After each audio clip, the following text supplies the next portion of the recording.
Thank you, Mr. Corelliuson. Good afternoon, everyone. It's kind of nice to be in a smaller room because everyone's packed a little bit closer together, and it looks like, there's more people in here. So hope you're enjoying your Sabbath, enjoying the beautiful weather we have. I'm looking forward very much after this to going back to the other room with the kids and working on the Youth Day Sabbath, which is the end of the last Sabbath in August. So I would encourage all the young kids to participate, and so send them on out, and we'll take care of them, and we'll see if we can get them enrolled and working on a Youth Day Sabbath. Mr. Robinson gave a sermon last week based on Psalm 15. And in that psalm, the psalmist asks a very basic question and answers it. Who shall dwell with God is the question. And as Mr. Robinson went through his sermon, the psalm lists a number of behaviors that a person who will dwell with God shall have or will not have, since some of them are phrased in the negative. And I know we would all like to be more like that list of qualities that we see in Psalm 15. So I'd like to build on that sermon and what he gave us and offer some points on how we can do that. And along the way, I'd like to point out that God has given us a special day for effectuating change in our lives. A special day to grow in the character of our elder brother Jesus. And this day is mentioned both in the Old Testament and in the New Testament. It's an important part of God's plan of salvation for mankind. And I would bet that everybody in this room has observed this particular day many times in the past. But I'm also willing to bet we've not seen it in this light before. And hopefully that will change. But first, let's acknowledge that our carnal past can be a deterrent to our growth. We wonder how God can forgive us. We worry about our weaknesses. We hold on to our pain and our doubt. It's a very common thing with people. We tend to like our pain, it seems, as one doctor told me. But I'm reminded of a story about a young Buddhist monk who went on a journey with one of the masters of his order. This was an honor. It was a chance for some one-on-one time with a great master, time to talk to an experienced teacher of his faith, and he would have a few days to learn from personal example and intimate conversation. So he was very much looking forward to this trip. And on the first day of the journey, they came to a river that they needed to cross. The water was a bit high, but with care, it looked like they would be able to make it safely to the other side. And as they drew closer to the crossing point, however, the monk noticed that there was a woman standing there. She obviously wanted to cross the river and was a bit unsure about how to do it herself. The master greeted her, and in a short conversation, learned that yes, indeed, she needed to cross the river. So he picked her up, and he carried her across the river, set her on the dry land, and she went on her way. The young monk was flabbergasted. How could he do this? They were a strict ascetic sect. They were celibate, and according to the teachers of their way, they were not even supposed to touch a woman, let alone carry one or have a conversation with one. But this old master, supposedly a wise man, had done just that. He spoke with her, and he carried her. This was shocking. How could he violate a rule so easily? It bothered the young monk. It bothered him, and it bothered him.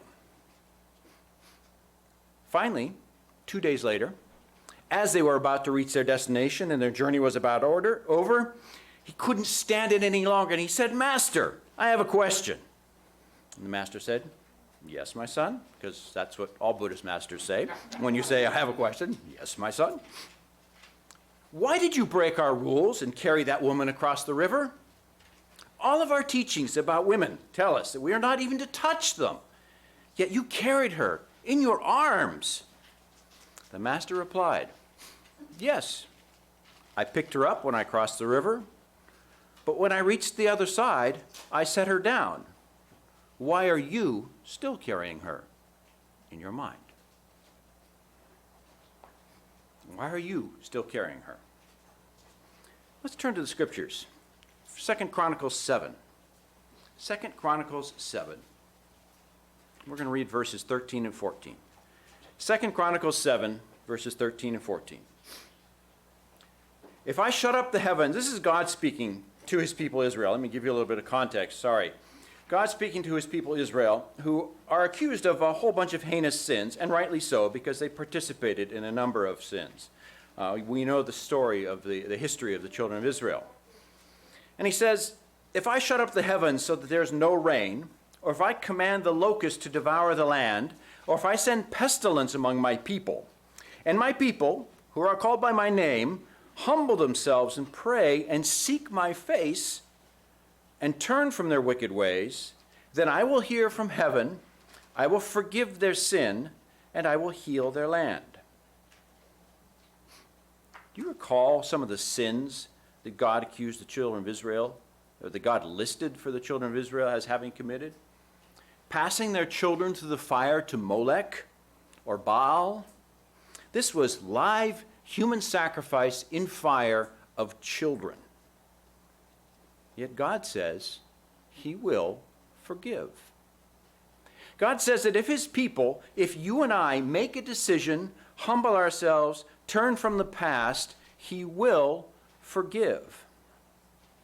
Now, I don't know how many of you have committed as such a heinous sin as child sacrifice. I suspect none of you have. But that's point number one, if you like points, on how we can grow. First of all, make a decision. Make a decision. Now, of course, that could be a topic of a whole sermon in and of itself, but it's really as simple as that to start. Choose God. Those of us who are baptized have already done that in a major way. But don't forget, we need to be doing that every day. Our past has been forgiven, and nothing stands in our way. We don't need to be carrying the past with us. We can decide, we can change, and God says he will forgive. In fact, as I said, if we are baptized, he has already forgiven. And it's often the little decisions along the way that trip us up, isn't it? Either way, the first step is decide. Now let's turn to Ephesians 5. Ephesians chapter 5. It's a letter that Paul wrote to the Ephesians. Covers a number of topics. Some of them just general Christian living. And this is sort of in this frame of mind that he's addressing the Ephesians. And he's giving them some instructions. And he says in Ephesians 5, verses 15 and 16, therefore be careful how you walk, not as unwise men, but as wise, making the most of your time, because the days are evil. The life of a Christian is a walk of sanctification. It's not a one and done thing. Bang and it's over. No. So after deciding, we need to walk. Self-help gurus have all sorts of programs about making personal changes. They are based on a whole variety of wisdom, experience, health techniques, self-hypnosis, you name it, it's probably out there in a book form or online somewhere. In the 1990s, there was a business change concept that relied on what was called BHAGs. That's B-H-A-G. Big, hairy, audacious goals. Big, hairy, audacious goals. And the concept was that you need something big to inspire people, so set those goals big. Tony Robbins, many of you have probably heard, wrote a book called Awaken the Giant Within. He also suggested jumping into large changes, and again, in large part to act as an inspiration, because it's those big things that inspire people. He's made lots of money, and he's motivated lots of people with that. Another man by the name of Jeff Olson wrote a book called The Slight Edge. It turns very simple, small decisions into big changes over time.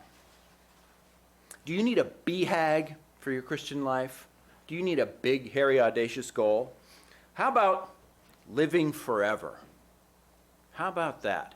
That's pretty big. That's pretty audacious. How about limitless being in the family of God? Wow. Or are you more inclined to follow the saying of Lao Tzu? A journey of 1,000 miles starts with one step. Whatever you do, whichever you prefer, whatever you choose, remember Ephesians 5:16. Making the most of the time because the days are evil. Point number 2, after deciding, start walking. After deciding, start walking. You may not know exactly where you're going to go or how far you're going to go, but start walking. Now let me be clear, of course, we cannot walk with God of our own merit. Our own goodness does nothing. Jesus' sacrifice makes this all possible. The door doesn't even open to allow us out the door to start our journey of 1,000 steps without Jesus, without his sacrifice. And of course, we have the Holy Spirit to help us along the way, power from God. And these are both free gifts that we cannot and did not earn. But after deciding, start walking. We walk with him. We walk with him. Psalm 95, verse 7, please. Psalm 95, verse 7. For he is our God, and we are the people of his pasture and the sheep of his hand. The sheep of his hand. He's right there next to us. His hand is right there by his sheep, ready to help us along in our walk. We are the sheep of his hand. And to prove that, he gives us a special day, a day that reminds us of his greatness and his love, a day specifically to help us on our journey, a day with power like no other day, a day we all observe, but as I said before, perhaps we will look at it a bit differently now. And that day is called today. That day is called today. Psalm 95, verse 7. Let's go back to that one, and let's read the whole verse, or at least more of the verse. For he is our God, and we are the people of his pasture and the sheep of his hand. Today, if you would hear his voice, today, whatever day that is, today, if you would hear his voice, we can decide and we can walk today. After all, it's the only day we have. How many of you can change the past? If you can, come see me afterwards. I'll pay you some money. I got some stuff I want to change. How many of us can alter the future? Any day. No matter what has come before, decide, start walking, and do it today. As Master Oogway the turtle in the movie Kung Fu Panda said, yesterday is history, tomorrow is a mystery, today is a gift. That's why it's called the present.